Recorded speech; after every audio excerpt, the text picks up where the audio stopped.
setiap saat siap menyerang, membinasakan. Para murid diam di rumah, menutup pintu dengan rapatnya. Mereka takut, tak mau mati konyol oleh si jahat. Dan tiba-tiba Yesus yang bangkit sapa mereka. Damai sejahtera ku beri padamu, janganlah gentar. Ia tunjukkan pada mereka tangan dan lambungnya, dan para murid bersukacita, tak lagi gentar. Merasa takut, merasa ragu, boleh saja kawan. Ini namanya beriman dengan akal sehat. Hanya tetaplah percaya, Tuhan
damai sang ilahi, sukacita yang sejati terpancar lagi dari jiwa ini.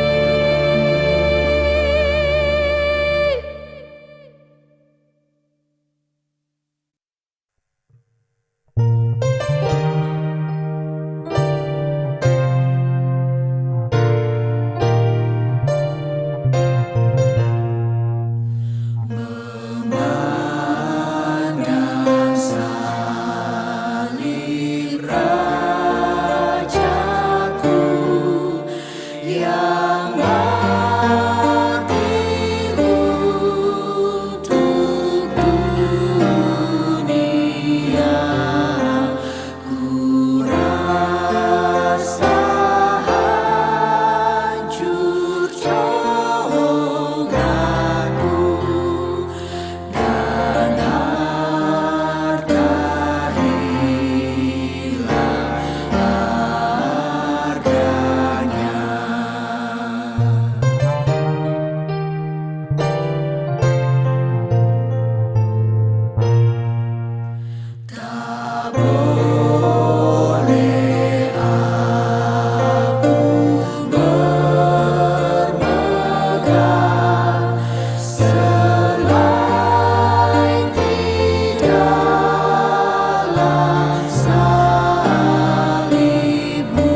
Selamat hari Minggu, umat yang dikasihi Tuhan.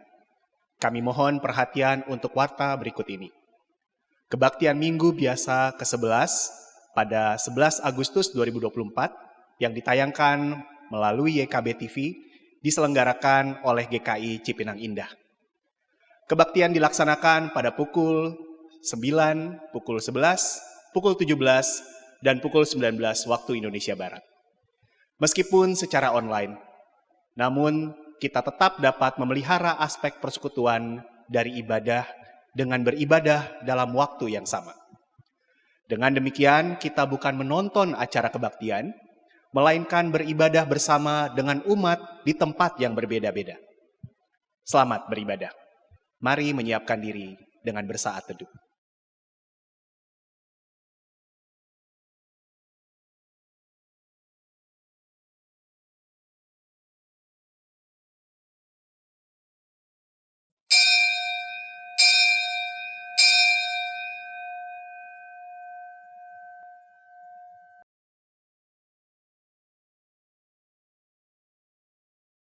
Mazmur 34 ayat 4 sampai dengan 5 menyatakan, "Muliakanlah Tuhan bersama aku. Marilah kita bersama-sama memasyurkan namanya. Aku telah mencari Tuhan, lalu Ia menjawab aku, dan melepaskan aku dari segala kegentaran." Mensyukuri kasih setianya, marilah kita memasuki hadiratnya sambil memuliakan namanya.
Pertolongan kita adalah dalam nama Tuhan yang menciptakan langit dan bumi. Amin.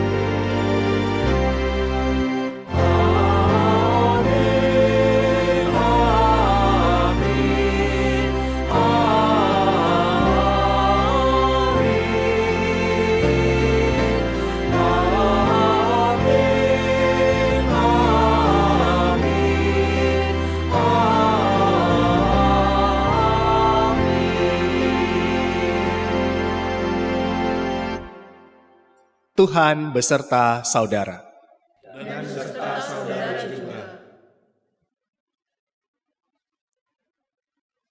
Umat yang terkasih, di era ini ada ungkapan yang mengatakan, "No picture is hoax." Hal ini muncul seiring banyaknya informasi yang tidak benar dan tidak dapat dipercaya.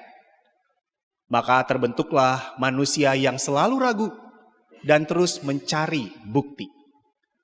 Bukti itu baru bisa dipercaya jika dapat diterima oleh logika. Dalam kehidupan beriman, kita pun bisa jatuh pada hal demikian. Padahal Injil Yohanes pasal 6 ayat 47 menyatakan, "Sesungguhnya aku berkata kepadamu, siapa saja yang percaya, ia mempunyai hidup yang kekal." Maka mari kita berefleksi. Sudahkah selama ini kita percaya kepada Allah?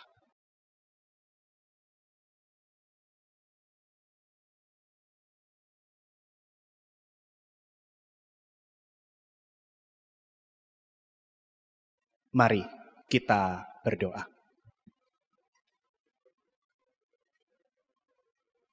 Allah yang baik, keselamatan telah Engkau anugerahkan. Kami diraih oleh-Mu dan didekap dalam kasih-Mu. Namun, terkadang sulit bagi kami untuk mempercayakan hidup sepenuhnya kepadamu. Padahal Engkau senantiasa hadir dan memelihara kehidupan kami. Ampuni kami, ya Allah.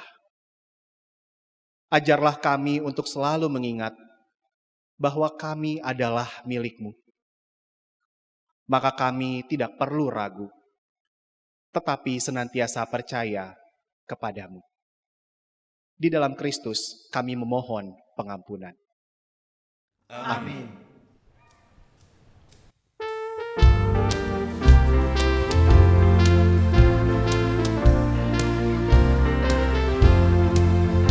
Aku milik-Mu, Yesus Tuhanku, ku dengar suara-Mu.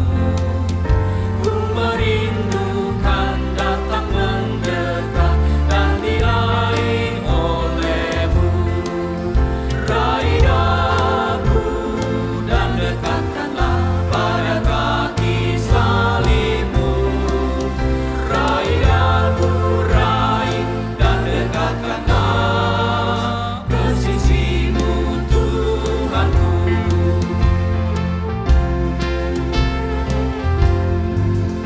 Aku hamba-Mu, Kau sucikanlah oleh kasih kurnia, hingga jiwaku memegang teguh kehendak-Mu yang mulia. Raih aku dan dekatkanlah pada kaki salib-Mu. Raih aku, raih dan dekatkanlah ke sisi-Mu, Tuhanku.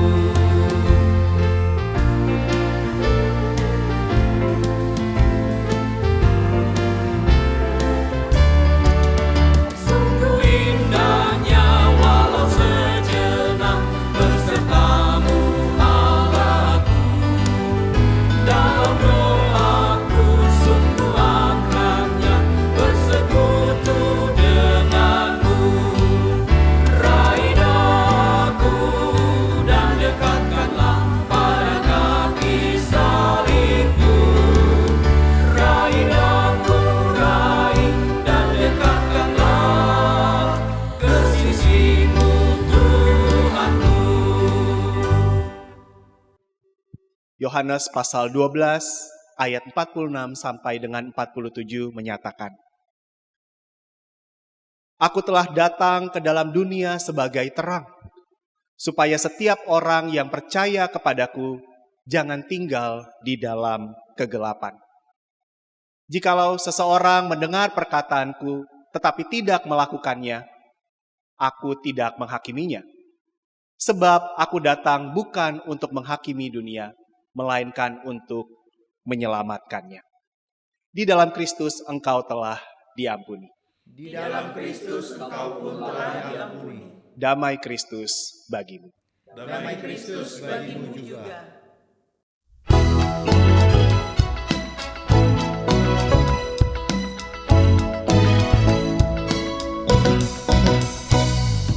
Kita sudah ditebus olehnya, kini layanilah mukalismu, maju terus dan kibarkan panjinya, sanjung rajamu. Mari bawa padanya segenap talentamu, serta hidup mengikuti firman-Nya. Taatkan setialah walau sukar jalanmu, hidup kudus agar kasih-Nya pun nyatalah.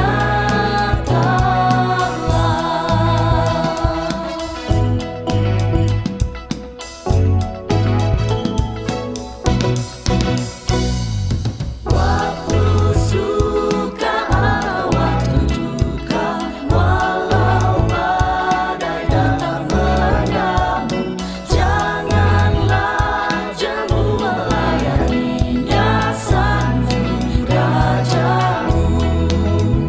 Mari bawa padanya segenap talentamu, serta hidup mengikuti firman-Nya. Taat dan setialah walau sukar jalanmu, hidup kudus agar kasih-Nya pun nyatalah.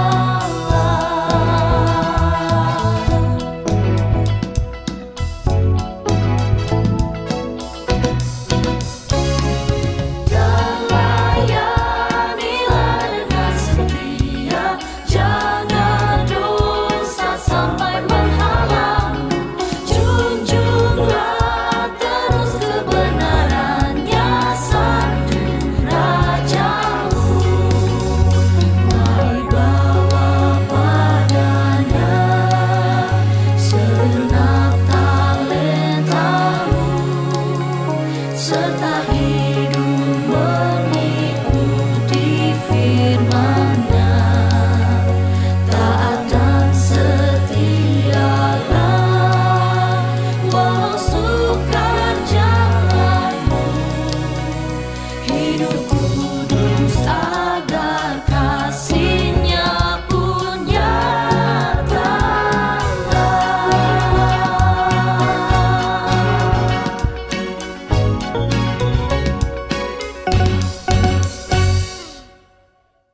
Dengan terus percaya kepadanya dan berpegang pada janji-Nya, kita tetap memiliki pengharapan yang teguh, meski badai hidup menerpa sekalipun.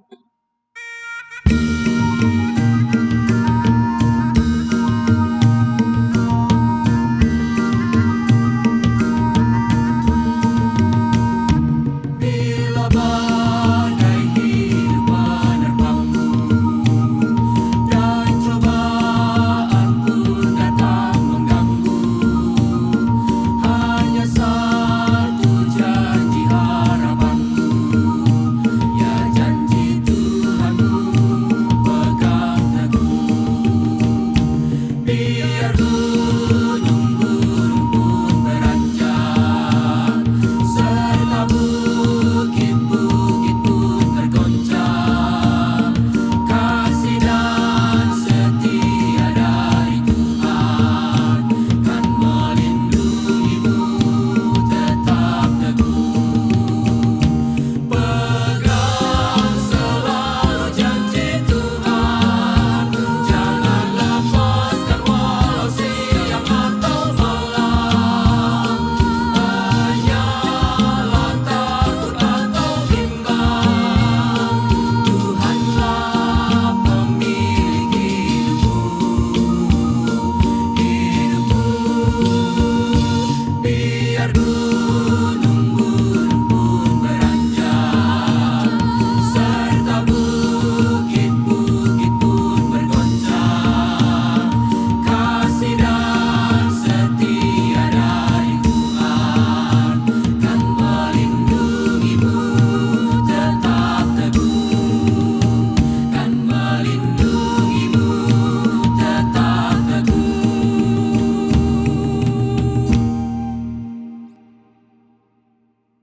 Namun sebelum melanjutkan karya pelayanan, marilah kita mencari kebenaran Allah, agar kita dituntun untuk senantiasa bergantung dan percaya kepadanya.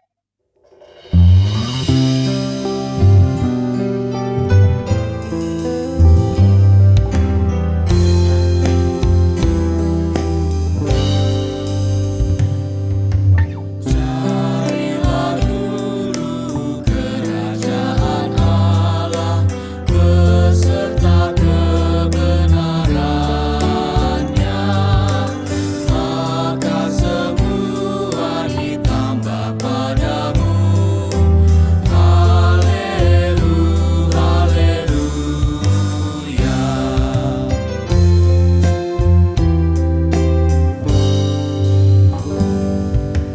Mintalah Tuhan pasti memberi, carilah kau pasti dapat, pintu dibukanya bila kau ketuk. Haleluya, haleluya.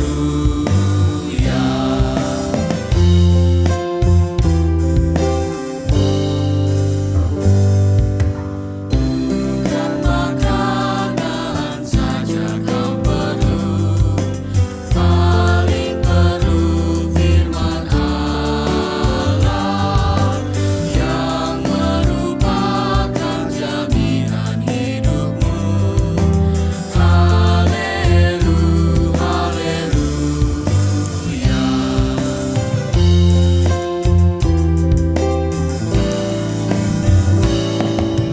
Jika berkumpul dalam namaku, dua atau tiga orang, di situ aku berada di tengah.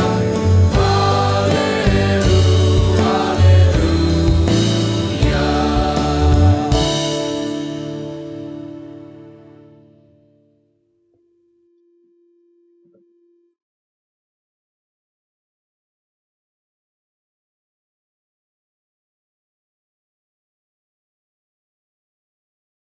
Mari kita berdoa.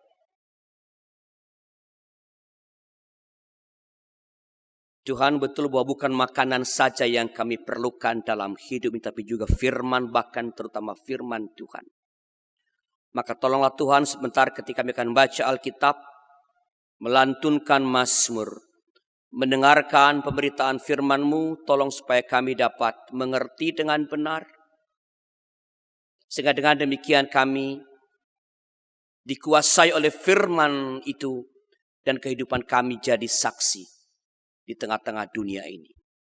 Pakailah para hamba-Mu yang akan baca Alkitab, melantunkan Mazmur, memberitakan firman Tuhan, boleh jadi Allah dalam tangan Tuhan supaya lewat mereka Engkau sendiri yang menyapa setiap dan semua kami yang telah merindukan kehendak-Mu. Dalam nama Tuhan kami, Yesus Kristus. Amin.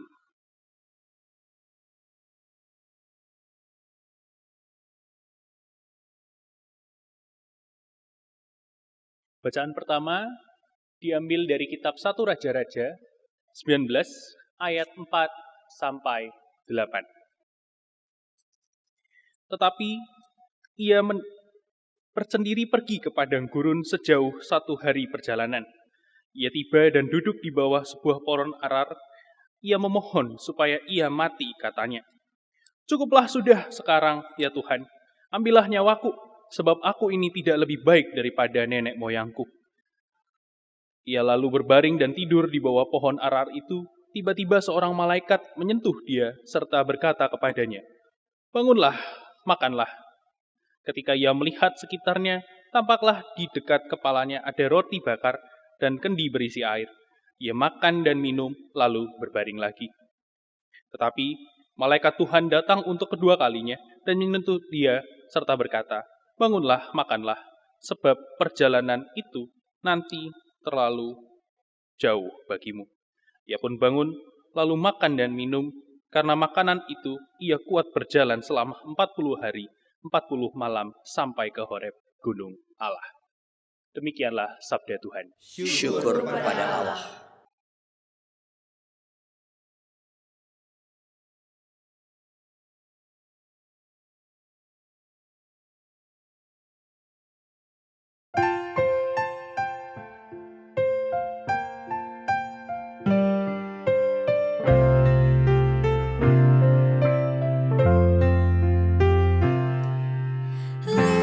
Lihatlah, rasakanlah, oh betapa baiknya Tuhan. Bahagialah tiap orang yang berlindung padanya.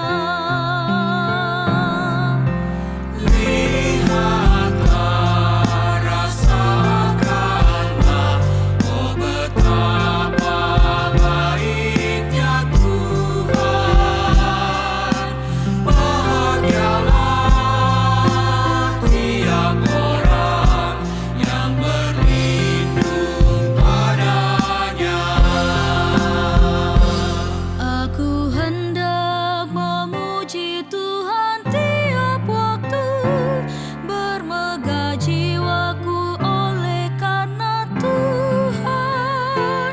Biarlah orang yang rendah hati pun mendengarnya dan bersuka cita serta memujinya.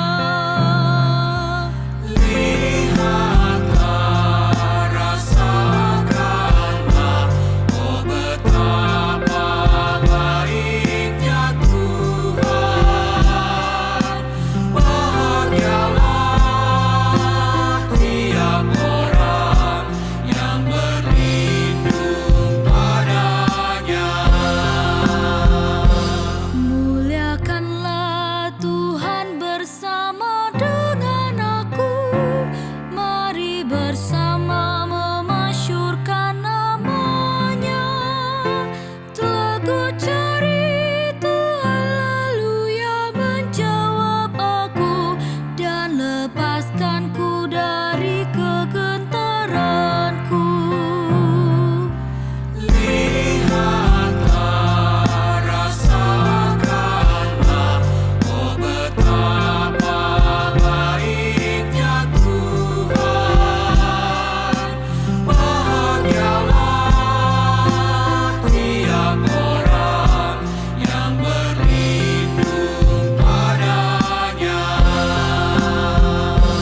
Tujukanlah pandanganmu kepada Tuhan, wajahmu kan berseri dan takkan malu. Orang tertindas ini berseru dan Tuhan dengar, Ia selamatkan dia dari kesesakannya.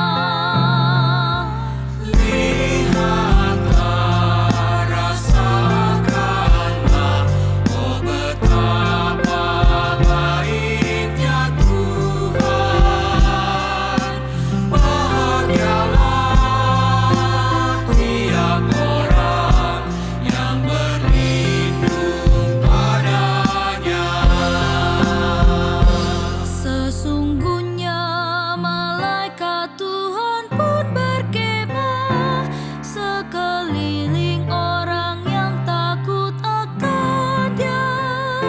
Lalu Tuhan bertindak meluputkan mereka. Bahagialah yang berlindung kepada-Nya.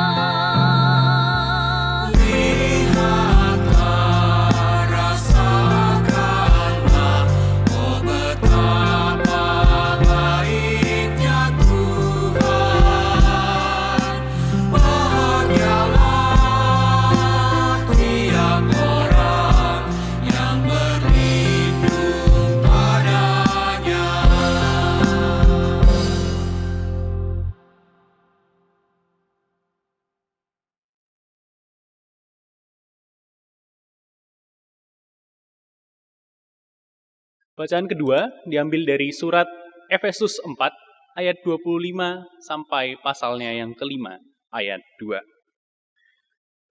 Karena itu, buanglah dusta dan berkatalah benar seorang kepada yang lain, karena kita adalah sesama anggota. Apabila kamu menjadi marah, janganlah berbuat dosa. Janganlah matahari terbenam sebelum padam amarahmu. Dan janganlah beri kesempatan kepada iblis, orang yang mencuri. Ingat, janganlah ia mencuri lagi, tetapi baiklah ia bekerja keras dan melakukan pekerjaan yang baik dengan tangannya sendiri, supaya ia dapat membagikan sesuatu kepada orang yang berkekurangan. Janganlah perkataan kotor keluar dari mulutmu, tetapi pakailah perkataan yang baik untuk membangun di mana perlu, supaya mereka yang mendengarkannya beroleh anugerah. Janganlah mendukakan Roh Kudus Allah yang telah memateraikan kamu menjelang hari penebusan. Segala kepahitan, kegeraman, kemarahan, kegaduhan, dan fitnah hendaklah dibuang dari antara kamu. Demikianlah pula segala kejahatan, tetapi hendaklah kamu ramah seorang terhadap yang lain, penuh kasih mesra dan saling mengampuni, sebagaimana Allah di dalam Kristus telah mengampuni kamu. Sebab itu, selagi anak-anak yang terkasih, teladanilah Allah dan hiduplah di dalam kasih, sebagaimana Kristus juga telah mengasihi kamu dan telah menyerahkan dirinya untuk kita sebagai persembahan dan kurban yang harum bagi Allah. Demikianlah sabda Tuhan. Syukur kepada Allah. Saudara, dengan berdiri mari kita menyambut Injil Tuhan kita Yesus Kristus menurut Yohanes pasal 6 ayat 35 dan ayat 41 sampai ayat 51. Kata Yesus kepada mereka, "Akulah roti kehidupan, siapa saja yang datang kepadaku ia tidak akan pernah lapar lagi. Dan siapa saja yang percaya kepadaku ia tidak akan pernah haus lagi." Lalu bersungut-sungutlah orang Yahudi tentang dia karena ia telah mengatakan, "Akulah roti yang telah turun dari sorga." Kata mereka, "Bukankah ia ini Yesus anak Yusuf yang ayah ibunya kita kenal? Bagaimana sekarang ia dapat berkata, 'Aku telah turun dari sorga'?" Jawab Yesus kepada mereka, "Jangan kamu bersungut-sungut di antara kamu.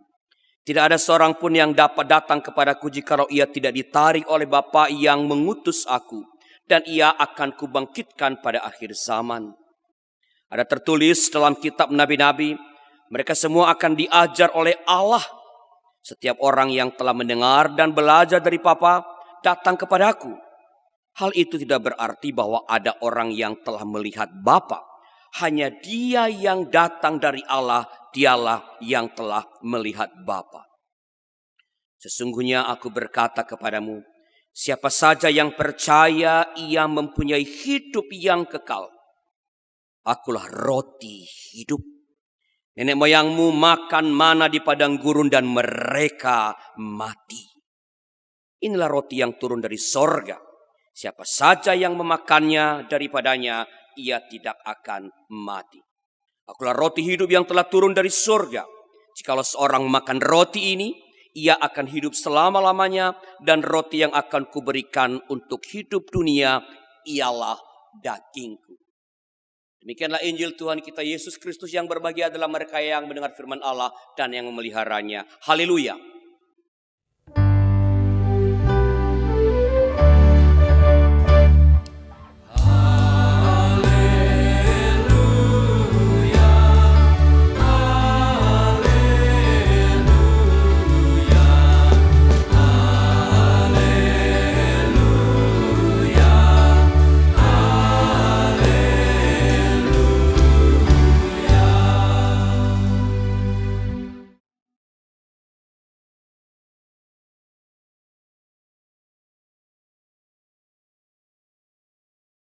Saudara-saudara, saya mulai khotbah ini dengan mengutip kembali yang dikatakan Tuhan Yesus dalam Yohanes 6 ayat 47 demikian. Sesungguhnya aku berkata kepadamu, siapa saja yang percaya ia mempunyai hidup yang kekal. Ia mempunyai hidup yang kekal. Makna percaya dalam teks ini adalah menerima atau makan roti kehidupan. Sebab dalam Yohanes 6 ayat 35 Yesus berkata kepada orang banyak yang mengikutinya, Akulah roti kehidupan. Siapa saja yang datang kepada aku, ia tidak akan pernah lapar lagi. Dan siapa saja yang percaya kepada aku, ia tidak akan pernah haus lagi. Saudara-saudara, mengapakah Yesus menyebut dirinya sebagai roti kehidupan? Pak Joko, menurut Bapak, mengapa Yesus Tuhan menyebut dirinya sebagai roti kehidupan? Roti yang bikin orang tidak akan lapar lagi. Roti yang bikin orang tidak akan lapar lagi. Kalau Ibu, ya. Roti yang bisa memberikan seorang mungkin yang sudah putus asa menjadi ada harapan lagi, yang ada kehidupan yang baru. Ini dari generasi yang lebih senior. Kalau yang lebih muda, ya. Ini depan ini yang senyum-senyum Erika. Mengapa kira-kira Yesus menyebut diri sebagai roti kehidupan?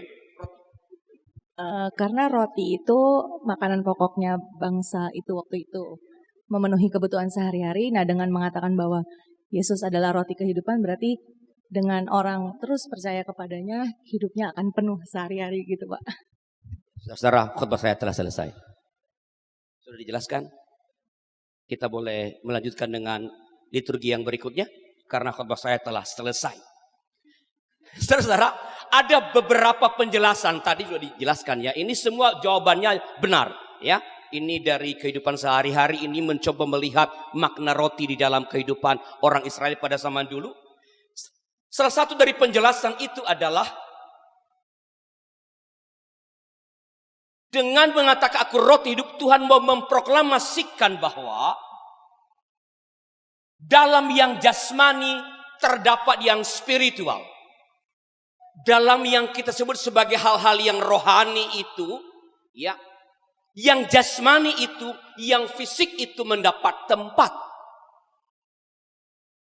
Dengan demikian, Yesus mau menentang pola pikir yang dikotomis, yang mempertentangkan antara yang jasmani dengan yang rohani. Apalagi orang-orang yang biasanya menganggap yang rohani itu jauh lebih tinggi daripada yang jasmani. Bagi Yesus atau bagi Allah, yang jasmani sama pentingnya dengan yang rohani. Saudara, pentingnya yang jasmani ini Tuhan tunjukkan dengan memberikan makan lebih dari 5.000 orang. Kalau membaca Yohanes 6 pada bagian sebelumnya.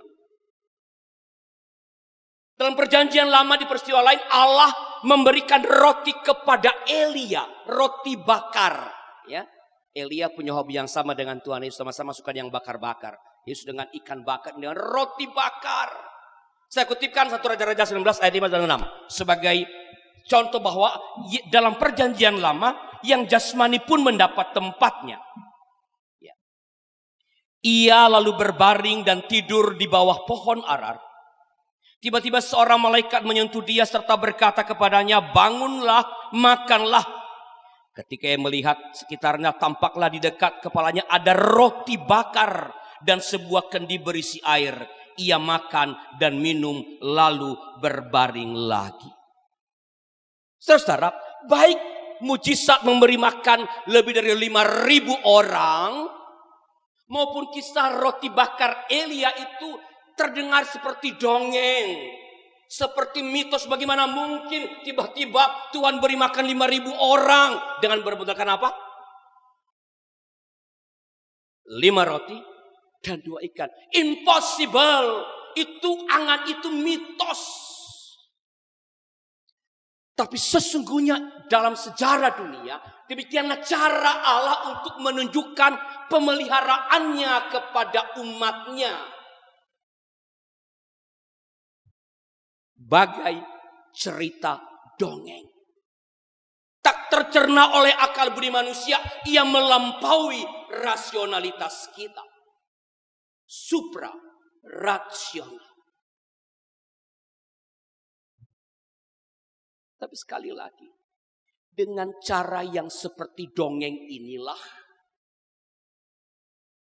Allah menunjukkan bahwa yang jasmani, yang fisik, yang ragawi itu ia cukupkan, dan sama pentingnya dengan yang rohani, yang spiritual. Maka percayalah kepadanya, karena bagi dia yang jasmani, kebutuhan jasmani itu bagi dia sama pentingnya dengan yang rohani, dan ia akan mencukupkan. Tapi harap jangan salah fokus. Jangan salah fokus. Roti yang jasmani memang penting dan diperlukan.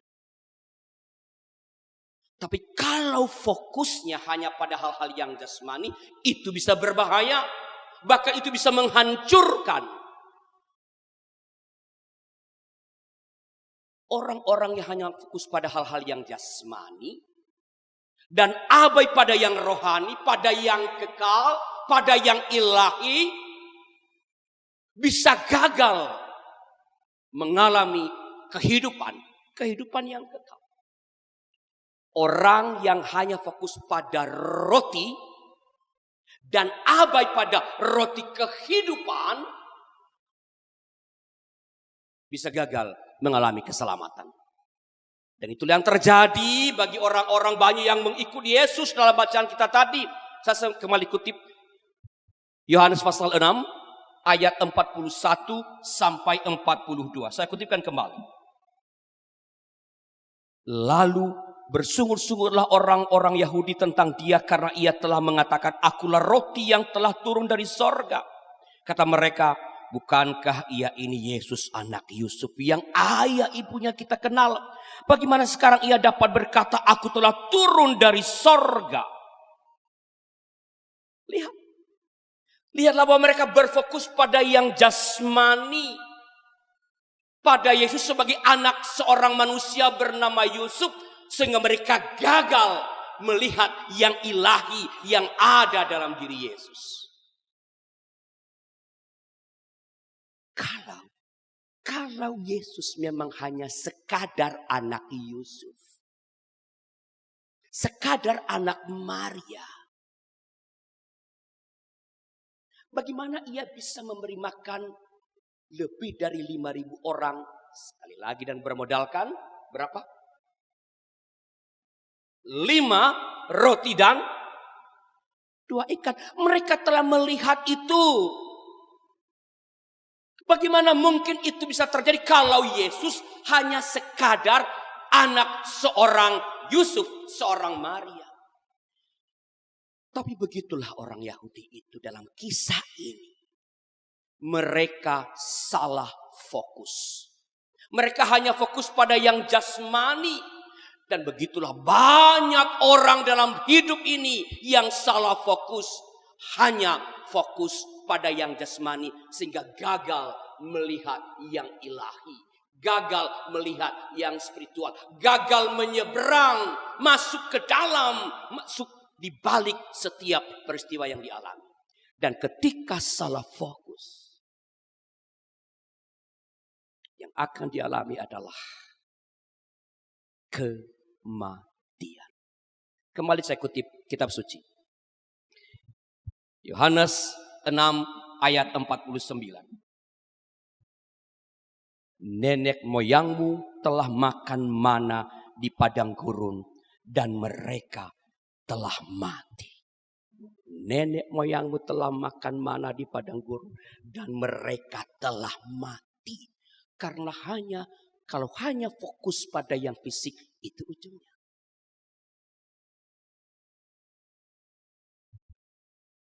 Orang yang hanya fokus pada yang fisik akan ujungnya pada kematian. Berapa banyak orang yang hancur karena hanya fokus pada hal-hal yang jasmani, yang fisik, yang duniawi, pada uang, pada karir, pada takhta. Berapa banyak orang-orang yang menjadi calon anggota DPR, DPRD, lalu menghabisin uang, gagal lalu jadi. Karena yang ia kejar adalah yang jasmani, yang fisik.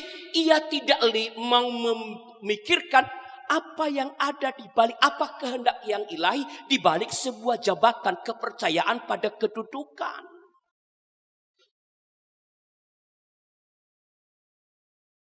Karena itu, Kita, saudara dan saya, tidak boleh hanya fokus pada yang duniawi, tetapi juga pada yang ilahi. Jangan mempertentangkannya. Kita tidak boleh hanya fokus pada mencari dan makan roti, tetapi juga mencari dan makan roti hidup, roti yang memberikan kehidupan. Kembali, Tuhan Yesus berkata dalam Yohanes pasal 6 ayat 51, Akulah roti hidup yang telah turun dari surga. Jikalau seorang makan roti ini, ia akan hidup selama-lamanya. Dan roti yang akan kuberikan untuk hidup dunia ialah dagingku, tubuhnya sendiri, hidupnya sendiri. Makan roti berarti membiarkan Kristus mendiami, membiarkan Kristus mengaliri seluruh sendi-sendi kehidupan kita. Dengan perkataan lain, membiarkan Tuhan menggerakkan, mengontrol, mengendalikan seluruh hidup kita. Membiarkan Tuhan menjadi penentu utama dan final dari semua yang kita pikirkan, yang kita putuskan, dan yang kita lakukan. Dan itulah artinya percaya. Tuhan Yesus berkata, Yohanes 6 ayat 47. Sesungguhnya aku berkata kepadamu, siapa saja yang percaya, ia mempunyai hidup yang kekal. Dengan memakan roti kehidupan, artinya membiarkan Tuhan menggerakkan dan mengendalikan seluruh hidup kita. Membiarkan Tuhan menjadi penentu yang utama dan final, yang menentukan dari semua yang kita putuskan dan lakukan. Kita akan mengalami kehidupan yang kekal. Saudara-saudara, ada ungkapan yang mengatakan, you are what you eat. Ketika kita makan banyak lemak, maka tubuh menjadi gemuk, kolesterol membumbung tinggi.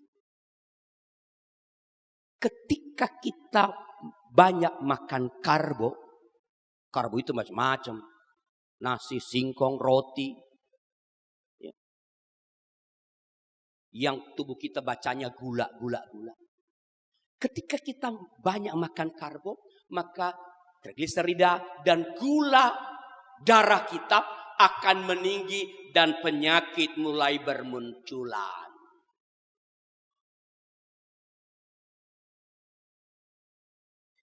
Ketika kita makan makanan yang sehat, maka tubuh kita akan menjadi sehat. Ketika kita memakan roti kehidupan,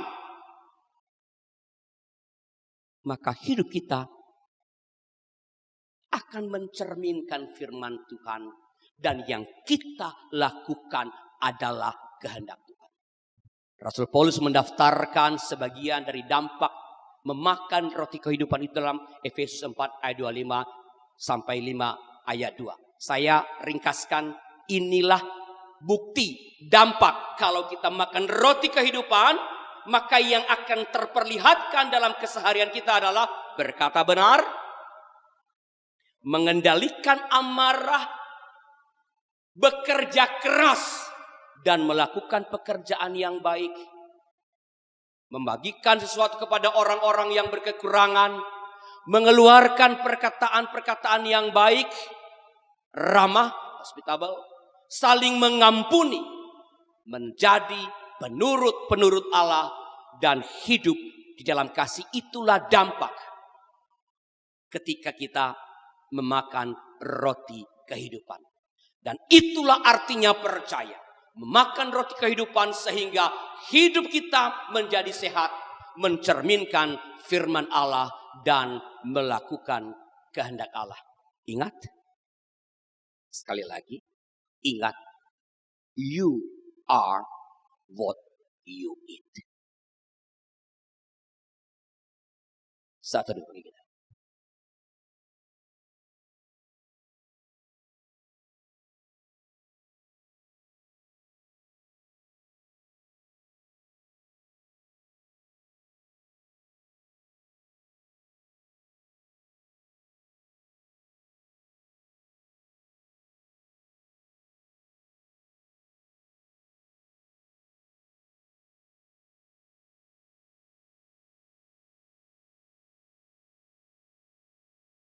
Marilah kita bersama-sama dengan umat Allah di masa lalu, masa kini, dan masa depan, mengingat janji baptisan kita dengan menyanyikan Aku Percaya.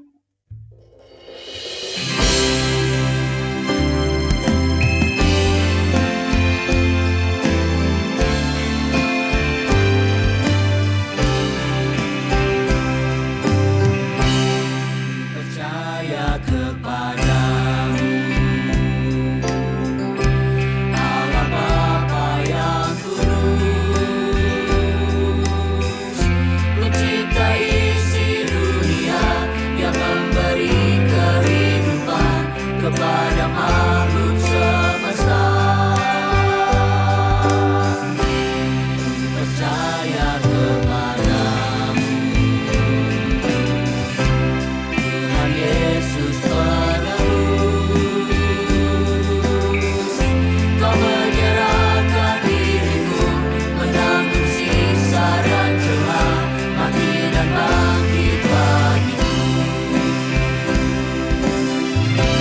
Aku percaya padamu, Bapa, Putra, Roh Kudus, Allah Tritunggal. Aku percaya, aku percaya, aku percaya padamu, Bapa, Putra, Roh Kudus, Allah Tritunggal. Aku percaya,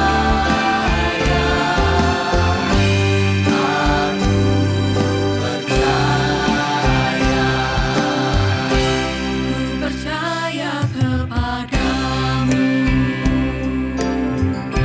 Roh Kudus penolongku, yang memberi inspirasi, menjernihkan suara hati, membimbing setiap hari. Ku berbakti kepadamu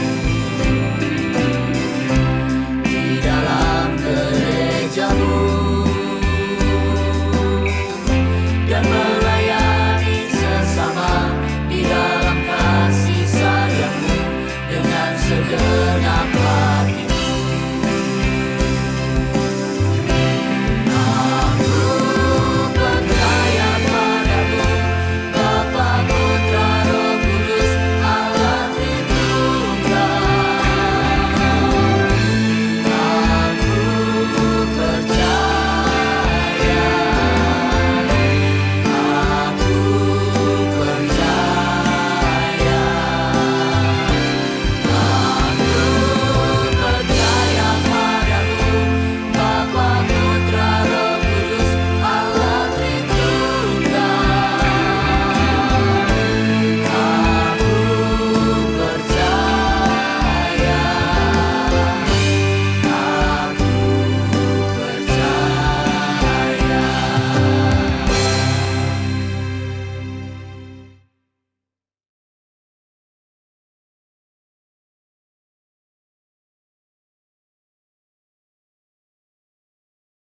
Mari kita berdoa.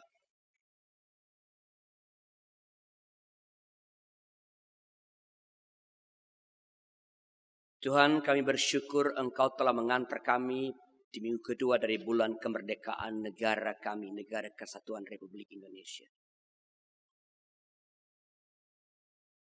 Dan oleh firman-Mu Engkau mengingatkan kami supaya kami dapat menjaga ketegangan kreatif, terus percaya, makan roti, berusaha melakukan pekerjaan-pekerjaan di dunia ini, dan pada saat yang sama belajar melihat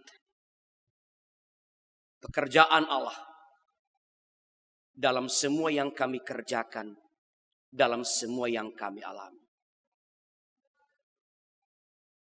Jangan biarkan kami menghabiskan waktu, energi kami hanya untuk menyenangkan, memenuhi kebutuhan-kebutuhan fisik kami, dan abai pada pemeliharaan kehidupan spiritual kami. Abai pada upaya berefleksi tentang firman Allah dalam hidup sehari-hari. Beri kami kesadaran dan kemampuan untuk menjaga keseimbangan dan ketegangan kreatif di antara keduanya. Tuhan, kami berdoa bagi persiapan penyelenggaraan upacara peringatan kemerdekaan negara kami, entah dilaksanakan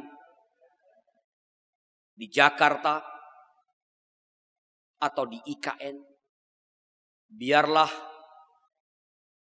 perayaan HUT kemerdekaan RI tahun ini yang akan disusul dengan pergantian pemimpin pemerintahan boleh berlangsung dengan baik, boleh merenung penyertaan Tuhan dalam sejarah negeri ini, dan ke depan pemerintah berusaha semakin adil, semakin berani memperjuangkan, mengejawantakan keadilan, semakin berani untuk memenuhi hak-hak rakyat Indonesia, tegas pada tindak-tindak kejahatan, kriminal, korupsi yang menggerogoti kehidupan bangsa kami, yang membuat kekayaan negeri kami tak berujung pada kemakmuran bagi seluruh rakyat Indonesia. Berkati gereja Tuhan, dimanapun Tuhan menempatkan, supaya boleh melakukan panggilan misional itu dengan sebaik-baiknya, mewartakan Injil Kerajaan Allah dengan arif dan berani, menghadirkan Injil Kerajaan Allah, memberitakan apa yang telah diterima dari Allah, dan pada saat yang sama mewujudkan juga itu dalam keseharian, dalam menolong mereka yang tersingkirkan atau disingkirkan, yang miskin, yang hak-haknya dirampas. Jangan biarkan gereja hanya sibuk dengan pemikiran dikotomi, sibuk dalam urusan yang ada dalam batas-batas tembok gereja, sibuk hanya dengan ritus-ritus yang ada dalam gereja, dan abai pada liturgi after liturgi, ibadah dalam keseharian, ibadah yang memerdekakan, yang membuat cinta Allah dialami oleh semua orang. Tolong gereja, berkati umat Tuhan yang mengikuti kebaktian ini pada saat ini dimanapun mereka berada, yang terbatas, yang tak dapat hadir di gereja karena keterbatasan fisik atau keadaan-keadaan tertentu yang mengharuskan mereka tidak dapat hadir di gereja. Beri kesehatan, peliharakan mereka dengan cinta-Mu, supaya meskipun berada di tempat-tempat yang berbeda-beda saat ini dalam ibadah, kami dipersekutukan karena beribadah dalam waktu yang sama, dalam tata liturgi yang sama, dan diikatkan oleh cinta kasih Tuhan. Inilah doa kami, sempurnakanlah Bapa, karena kami naikkan kepadamu dalam nama amanah Tuhan kami Yesus yang telah mengajarkan kami berdoa. Bapa kami yang di sorga, dikuduskanlah namamu, datanglah kerajaan-Mu, jadilah kehendak-Mu di bumi seperti di sorga. Berikanlah kami pada hari ini makanan kami yang secukupnya, dan ampunilah kami akan kesalahan kami seperti kami juga mengampuni orang yang bersalah kepada kami. Dan janganlah membawa kami ke dalam pencobaan, tapi lepaskanlah kami dari yang jahat. Karena Kau yang punya kerajaan dan kuasa dan kemuliaan sampai selama-lamanya. Amin.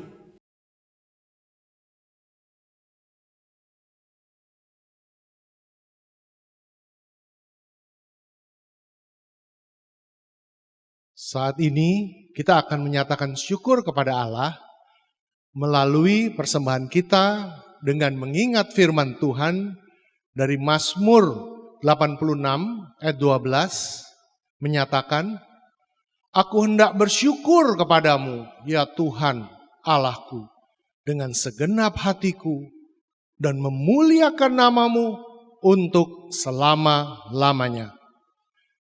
Saudara-saudara dapat mengirimkan persembahan ke rekening gereja masing-masing.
Mari berdoa.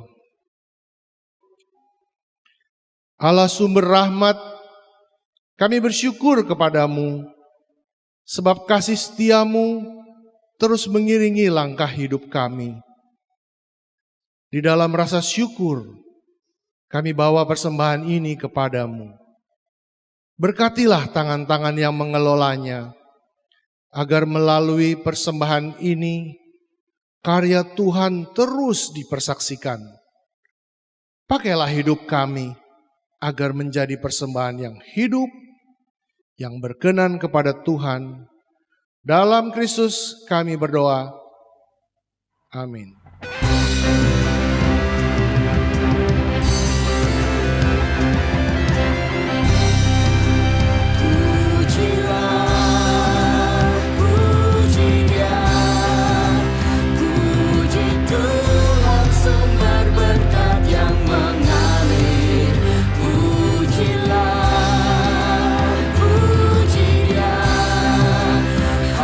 Semua makhluk di surga dan di bumi.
Umat yang terkasih, marilah kita melanjutkan hidup dengan tetap percaya kepada Allah. Ingatlah selalu akan janjinya yang manis. Kau tidak akan aku lupakan, aku penolongmu, yakinlah teguh.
Saudara, arahkanlah hatimu kepada Tuhan. Kami mengarahkan hati kami kepada Tuhan. Jadilah saksi Kristus. Syukur kepada Allah. Terpujilah Tuhan. Kini dan selamanya. Terimalah berkat Tuhan. Tuhanlah penjagamu, Tuhanlah naunganmu di sebelah tangan kananmu. Matahari tidak menyakiti engkau pada waktu siang atau bulan pada waktu malam. Tuhan akan menjaga engkau terhadap segala bahaya. Ia akan menjaga nyawamu. Tuhan akan menjaga keluar masukmu dari sekarang ini sampai selama-lamanya.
Tuhan.